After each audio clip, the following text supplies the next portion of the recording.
Hello everyone. तो हम लोग जो है ना कंसीडर कर रहे थे कैलकुलेशन ऑफ पैकिंग एफिशिएंसी। इसमें से दो लैटिस का हम लोगों ने कैलकुलेट किया था, simple cubic cell SCC lattice और body centred cubic unit cell BCC lattice. तो ये दोनों में का कैलकुलेशन में जो है हम लोग क्या देखे थे कि जो सिंपल क्यूबिक लैटिस था ना उसमें पैकिंग एफिशिएंसी आ रहा था 52.34% और जो बीसीसी लैटिस था उसमें पैकिंग एफिशिएंसी आ रहा था अप्रॉक्स 68%। उसके बाद अब हम लोग कैलकुलेट करेंगे पैकिंग एफिशिएंसी इन एफसीसी लैटिस। तो एफसीसी मतलब face centred cubic lattice. FCC lattice के बारे में हम लोगों ने क्या देखा है कि इसमें पार्टिकल्स प्रत्येक कॉर्नर्स पे तो होते ही हैं और कॉर्नर्स के अलावे प्रत्येक फेस का सेंटर पे भी होते हैं। तो यदि इसका अरेंजमेंट हम लोग देखें तो चूंकि क्यूबिक लैटिस है ना, तो सबसे पहले क्यूबिक यूनिट सेल हम लोग कंस्ट्रक्ट करते हैं। एक क्यूबिक यूनिट सेल हम लोग ड्रॉ कर लें ऐसा।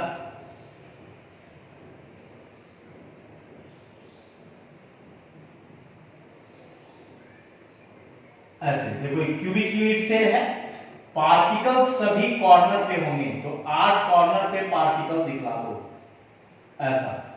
और सभी कॉर्नर्स के अलावे प्रत्येक फेस का सेंटर पे एफसीसी लैटिस है तो एक पार्टिकल देखो ऊपर वाला फेस का सेंटर हुआ, ये राइट साइड वाला face, bottom face, left side वाला फेस, ये हुआ बैक फेस और ये हुआ फ्रंट फेस ऐसा। इस तरह से प्रत्येक फेस का सेंटर पे मान लेते हैं हम लोग ए है, इसको मान लो बी, इसको मान लो सी और इसको यहां से यहां मिला दो ऐसा। अब इधर हम लोग मान लें लेट ए जो है इसका एज लेंथ है, तो एज लेंथ कहने का मतलब यहाँ AB और BC दोनों बराबर जाएगा ए का। R मान लो रेडियस है इसका स्फीयर का। अब देखो ABC जो है ना एक राइट एंगल ट्रायंगल बन रहा है, तो याद करो सबसे पहला बात हमने क्या बताया था, A और R के बीच रिलेशनशिप निकालना। तो A और R के बीच हम लोग रिलेशन निकालेंगे। तो in right angle triangle ABC, तो पाइथागोरस थ्योरम लगाओ तो क्या जाएगा, AC का स्क्वायर बराबर AB का स्क्वायर प्लस BC का स्क्वायर। AB है A, BC भी है A, ये हो गया 2A स्क्वायर, तो AC बराबर √2A।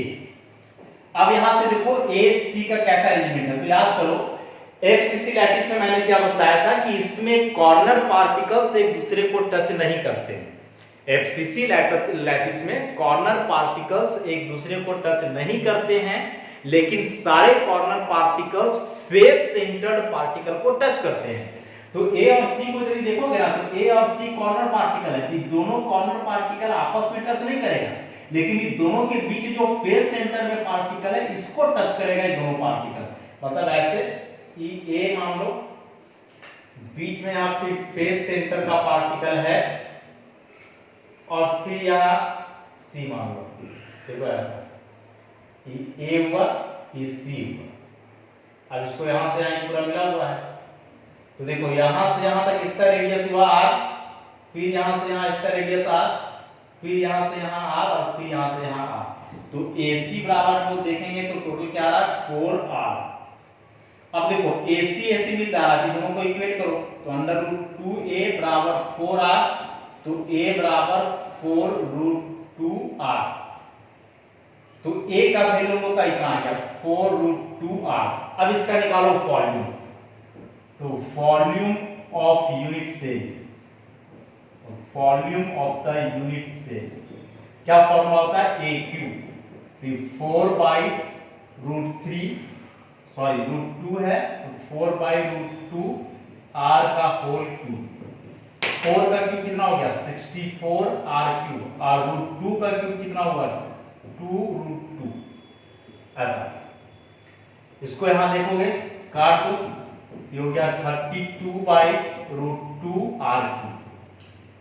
तो यहां से पहला स्टेप का काम हुआ हम लोग का, यूनिट सेल का वॉल्यूम निकाल लिए। अब क्या करना है, टोटल स्फीयर का वॉल्यूम निकालना है। तो टोटल नंबर ऑफ स्फीयर्स इन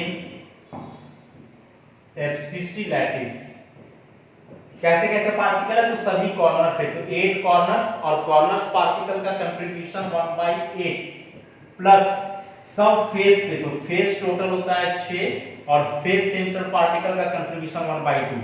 इन सारी बातों को जो है ना हम लोगों ने पीछे डिटेल से देखा है, तो वहां से आप लोग करो। तो कितना हो गया, 1 + 3 = 4। अब वॉल्यूम ऑफ 4 स्फीयर्स, तो एक स्फीयर का होता है 4/3 4 से मल्टीप्लाई कर देंगे तो 16/3 हो गया। 2 स्टेप का काम। स्टेप 1 में हम लोग यूनिट सेल का वॉल्यूम निकाले, स्टेप 2 में टोटल स्फीयर का वॉल्यूम निकाले। अब स्टेप 3 फॉर्मूला पे पुट करना है। सो नाउ पैकिंग एफिशिएंसी बराबर क्या हो जाएगा फॉर्मूला, तो फॉर्मूला इसका हो जाएगा volume of 4 spheres divided by volume of unit cell into 100।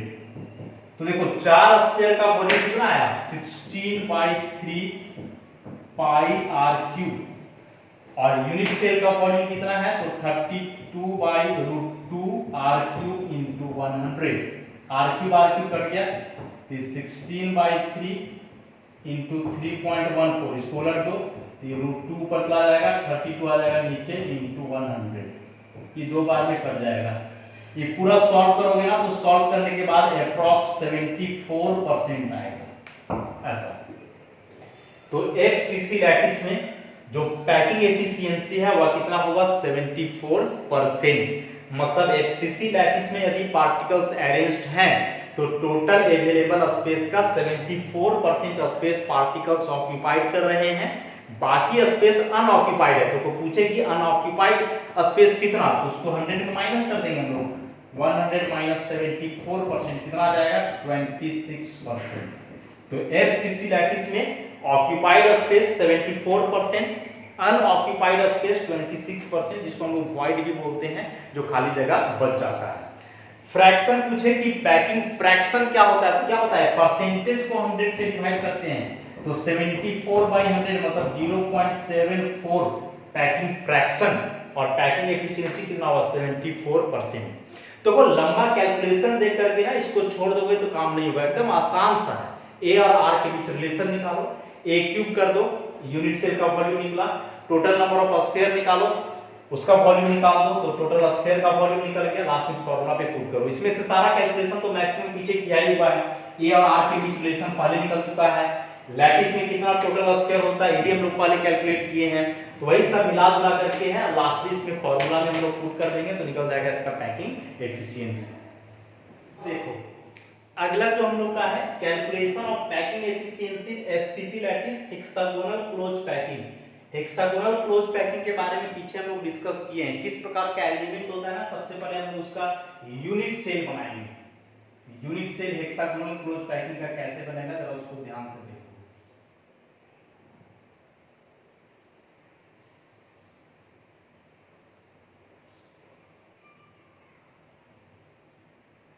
एक हेक्सागोन बना लेना है, सबसे पहले तो यहां से मिला दो, 1 2 3 4 5 6 हेक्सागोन का 6 कॉर्नर पे 6 पार्टिकल हो गया। ऐसा ही एक हेक्सागोन अब नीचे बनाना है,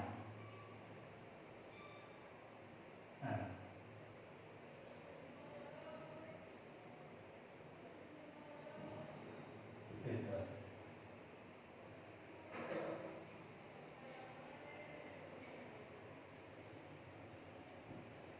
फिर इसको यहां से यहां मिला दो,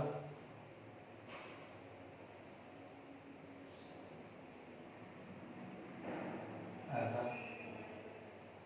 वैसे ही इसको यहां से यहां मिला दो, और लास्टली फिर इसको यहां से यहां मिलाओ, और इसको यहां से यहां मिलाओ। यहां भी 6 कॉर्नर पे पार्टिकल दिखा देना है ऐसा, इस तरह से।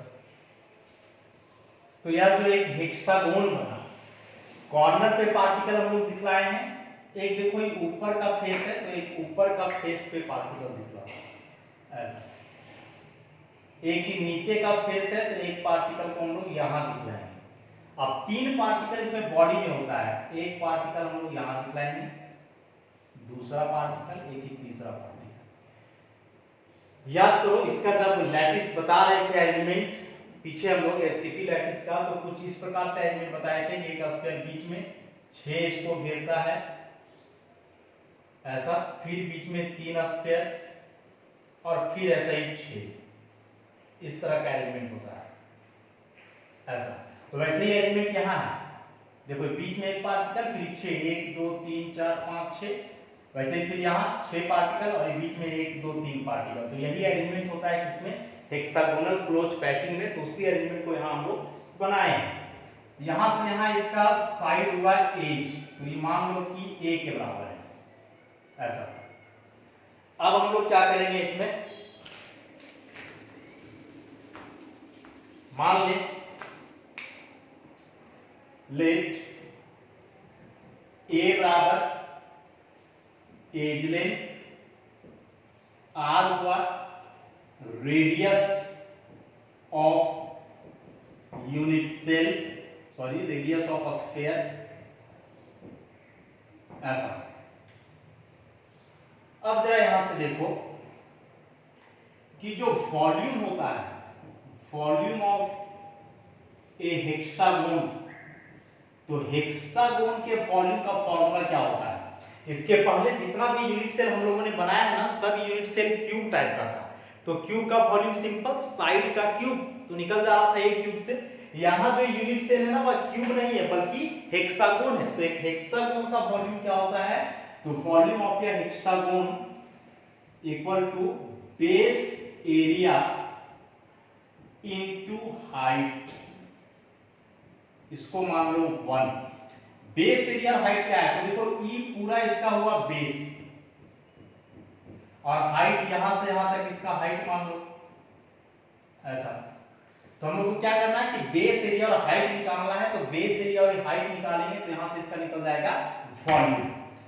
अब यदि हम लोग बेस एरिया कैलकुलेट करें, बेस एरिया तो क्या फॉर्मूला जाएगा, देखो ई पूरा बेस है, ई पूरा जो है इसका क्या है बेस ऐसा। ये बेस को यदि हम लोग डिवाइड करें ना, देखो इस तरह से ऐसा,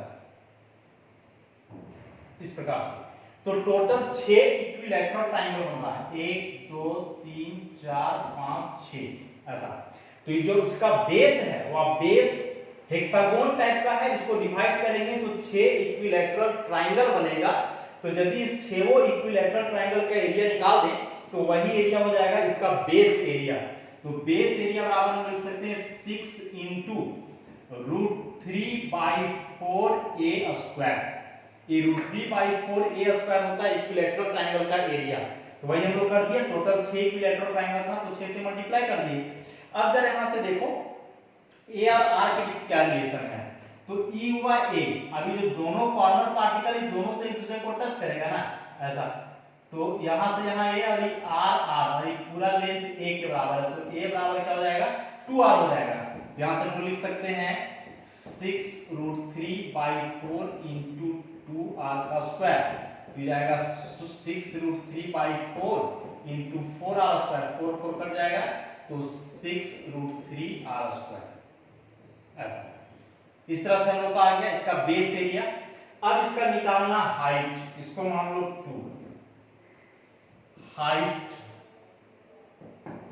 ऑफ या हेक्सागोन। तो हाइट का फॉर्मूला होता है 4 इंटू √2/3r। अब एक हेक्सागोन का हाइट इतना कैसे होगा ना, इसको अभी कैलकुलेट करके हम बतलाएंगे, क्योंकि यहाँ उसका कैलकुलेशन बताएंगे ना तो बहुत लेंथी कैलकुलेशन हो जाएगा, इसलिए उसको भी साइड से अलग बताएंगे। एग्जामिनेशन में ऐसे कैलकुलेट करने आएगा पैकिंग एफिशिएंसी, तो वहां इसका हाइट कैलकुलेट करने का जरूरत नहीं है क्योंकि कैलकुलेशन थोड़ा और लंबा हो जाता है, इसको अलग से भी हम बतलाएंगे। अभी डायरेक्ट याद रखोगे कि एक हेक्सागोन का हाइट इतना के बराबर होता है।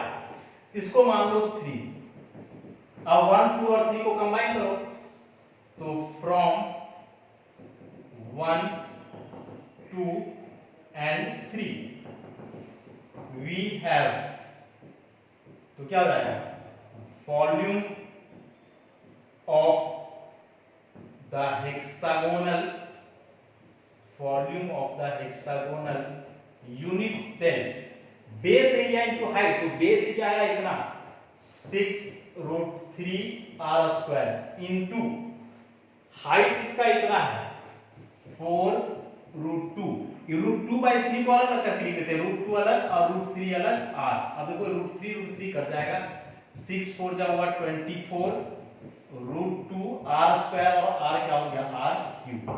तो यहां से हम लोग का निकल गया volume of the unit cell. अब क्या निकालना रहता है, तो वॉल्यूम ऑफ टोटल स्फीयर, तो निकालो टोटल नंबर ऑफ स्फीयर्स। देख लो पहले कि पार्टिकल है कहां कहां, तो सबसे पहले कॉर्नर पे है, कॉर्नर टोटल कितना हुआ 1 2 3 4 5 6 7 8 9 10 11 12, टोटल 12 कॉर्नर है।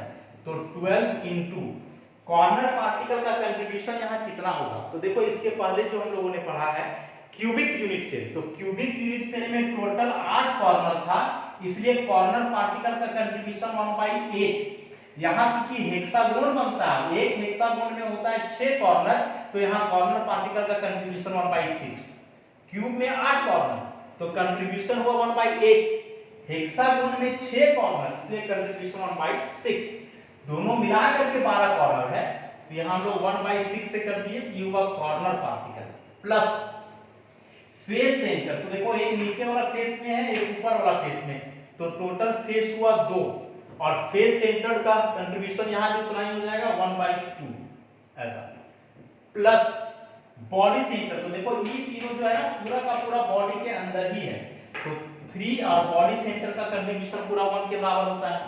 ये सब सॉल्व करोगे पूरा, तो सॉल्व करने पर आ जाएगा 2 + 1 + 3 कितना आ गया 6।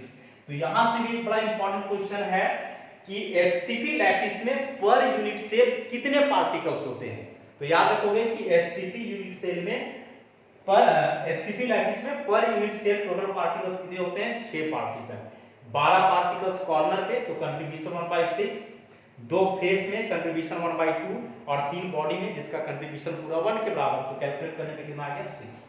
अब वॉल्यूम ऑफ 6 स्फीयर्स, तो 6 स्फीयर का वॉल्यूम कितना आ जाएगा 6 × 4/3 πr³ तो हो जाएगा 24/3 πr³ ऐसा।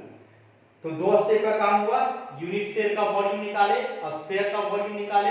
अब लास्ट में लोग पैकिंग एफिशिएंसी निकालने के लिए क्या करेंगे, तो इस सबको जो है सो फॉर्मूला पे पुट कर देंगे, तो यहीं से डायरेक्ट हम लिखते हैं पैकिंग एफिशिएंसी। तो पैकिंग एफिशिएंसी का क्या फॉर्मूला है, पैकिंग एफिशिएंसी, तो formula volume of all the spheres, तो यहां टोटल स्फीयर कितने हैं 6, तो volume of 6 spheres divided by volume of the unit cell, volume of the unit cell into 100। 6 sphere का कितना आ गया 24/3 πr³। यूनिट सेल का कितना है 24√2 r³ इंटू 100। ये सब काट दो, पूरा सॉल्व करोगे तो यहां भी सॉल्व करके आएगा अप्रॉक्स 74%। एफसीसी लैटिस में भी इतना ही था 74%, और जो एचसीपी लैटिस है हेक्सागोनल क्लोज पैकिंग, इसमें भी इतना ही है 74%। दोनों में जो पैकिंग एफिशिएंसी है ऑलमोस्ट सेम होता है, पॉइंट का थोड़ा बहुत अंतर होता है जो कि बहुत ज्यादा मायने नहीं रखता है।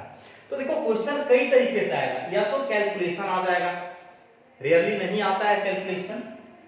सबसे ज्यादा इंपॉर्टेंट जो इसका ऑब्जेक्टिव कि एचसीपी लैटिस का पैकिंग एफिशिएंसी कितना ऑप्शन दे देगा 52%, 70%, 74%, 68%।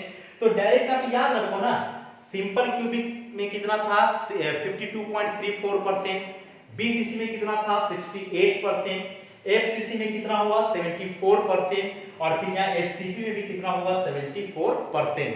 पैकिंग फ्रैक्शन बोलेंगे तो इसको 100 से डिवाइड कर देंगे तो कितना आ जाएगा 0.74। तो इस तरह से जो 4 लैटिस होता है ना, सिंपल क्यूबिक से HCC, body centred cubic BCC, face centred cubic FCC, और लास्ट में हेक्सागोनल क्लोज पैकिंग एचसीपी, इस सब का कैलकुलेशन हम लोग देखे, पैकिंग एफिशिएंसी का कैलकुलेशन आसान ही है, आप लोग लंबा देख करके छोड़ोगे नहीं, स्टेप वाइज कैलकुलेशन है, इसको एक दो बार प्रैक्टिस करोगे तो कैलकुलेशन याद हो जाएगा।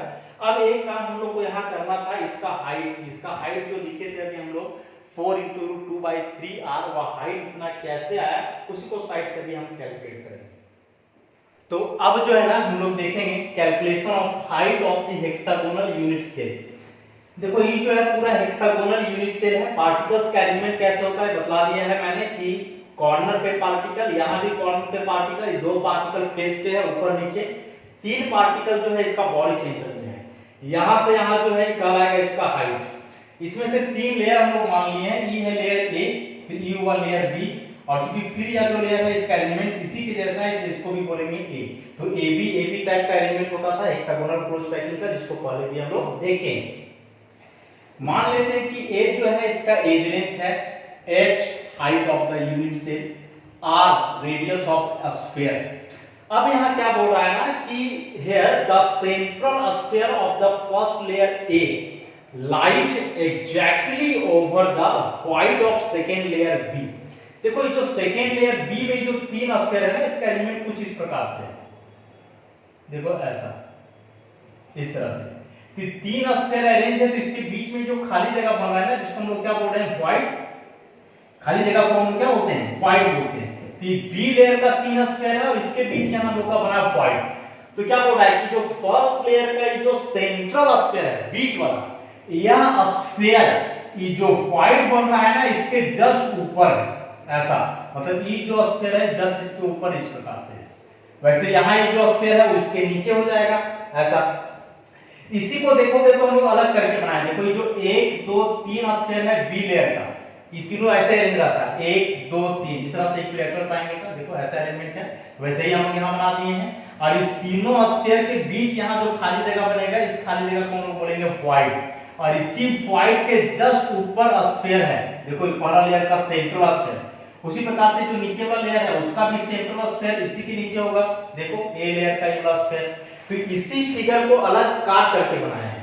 सेकेंड लेयर का 3 स्फीयर हुआ 1 2 3, इस तरह का अरेंजमेंट होता है, इक्विलैटरल ट्रायंगल बन गया 1 2 3, तीनों के बीच यहाँ वॉइड बनेगा, और इस वॉइड के जस्ट ऊपर है ये वाला स्फीयर, और इसी के जस्ट नीचे है दूसरा स्फीयर, मतलब जो ऊपर नीचे वाला लेयर का जो सेंट्रल स्फीयर होता है ना, इसके वॉइड के जस्ट ऊपर और नीचे रहता है।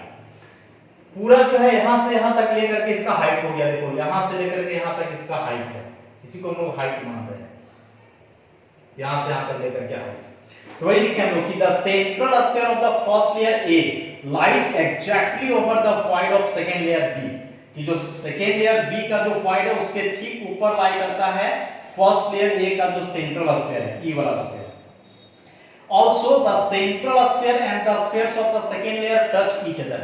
अब क्या बोल रहा है कि जो स्फीयर है सेंट्रल स्फीयर और सेकेंड लेयर का स्फीयर, मतलब ये सब स्फीयर, तो ये सब स्फीयर एक दूसरे को आपस में क्या करेगा टच करेगा। फिगर में यहाँ नहीं दिखलाया गया है, मतलब ये जो स्फीयर P के पास है वो R को टच करेगा, वैसे ये जो नीचे वाला स्फीयर है इसको भी टच करेगा।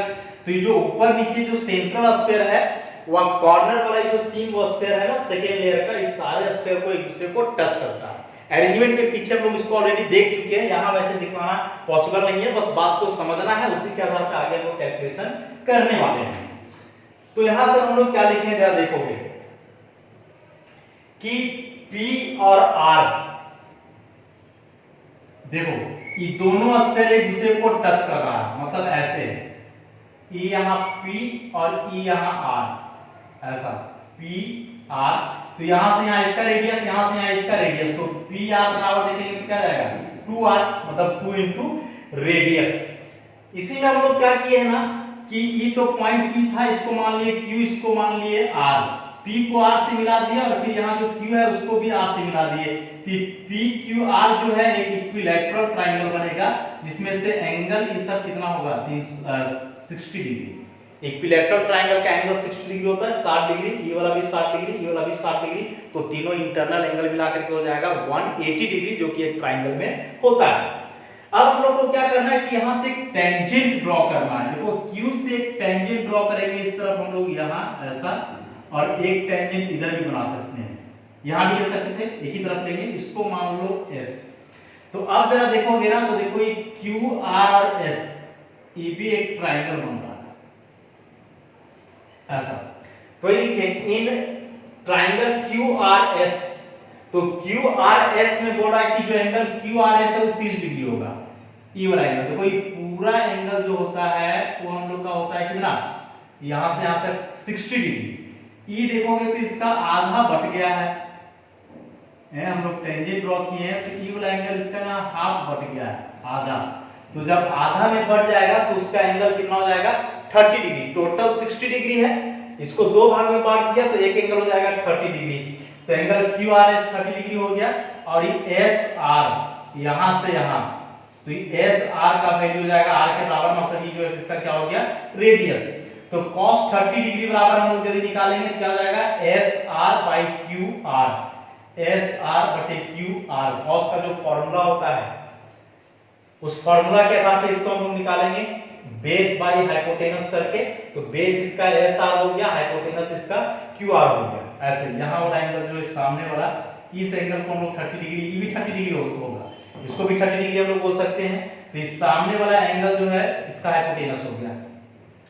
अब जरा यहां से देखो, QR निकालेंगे तो QR बराबर क्या हो जाएगा, SR/cos 30 डिग्री, यहां से आ जाए SR है R, cos 30 डिग्री का वैल्यू √3/2, तो यहां से 2R/√3, तो QR बराबर क्या हो गया, 2R/√3।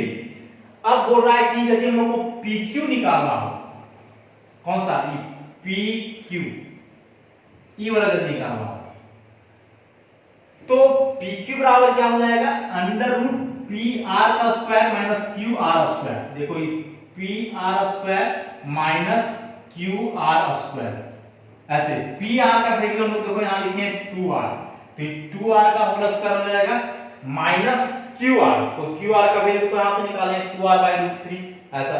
अभी 2R का होल स्क्वायर हो गया 4R स्क्वायर माइनस 2R का स्क्वायर 4R स्क्वायर √3 का स्क्वायर 3, एलसीएम हो गया तो 3 आएगा। अभी 4 किया 12 माइनस 4 तो बचा 1, मतलब एक स्टेप यहां से हटा दिए हम, तो हो गया 8R²/3। अभी ये जो रूट है ना 8 में भी है, R² में भी है, 3 में भी है। 8 को रूट के बाहर लाओगे तो 2√2 लिखेंगे, R² बाहर आएगा तो R, और 3 को हो जाएगा √3। अब ये हम लोग का जो है ना PQ का वैल्यू आया है, मतलब PQ देखो यहां से यहां तक, यहां से यहां तक का वैल्यू इतना आया 2√2 R/√3।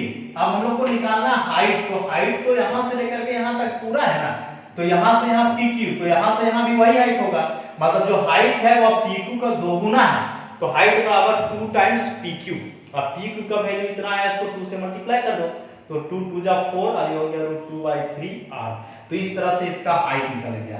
तो देखो ये इतना लंबा कैलकुलेशन यदि वहां बीच में एडजस्ट करोगे तो कैलकुलेशन और लेंदी हो जाएगा, इसलिए हाइट का कैलकुलेशन हम लोग वहां नहीं लिए थे, इसको अलग से कैलकुलेट करके बताए।